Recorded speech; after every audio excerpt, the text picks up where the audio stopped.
Kanpainan denak balio omen du, baita gezurrak ere, hori ere ikusten ari gara. Egunotan, erabakitze eskubidaren aurkako diskurtsoa darabilte PSOEk eta PPek. Abertzalon proiektua omen da hori. Honako hau esaten diegu. Nazioarteko zuzenbideak onartu eta aitortu egiten duela herrien autodeterminazioaren eskubidea.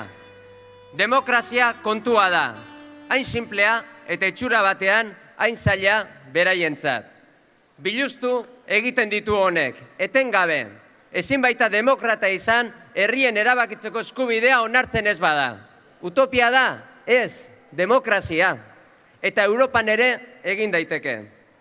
Eta horretan ari gara denok hemen. Horretan ari dira gaur hemen ditugun bi lagun handi hauek. Eta horretan ari gara hemen gu ere. Eta ikusten dezue, elkarlanean ari gara. Guk ez baitugu bidea bakarrik nahi. Bakarrik egin nahi eta horregatik gaude gu gaur hemen.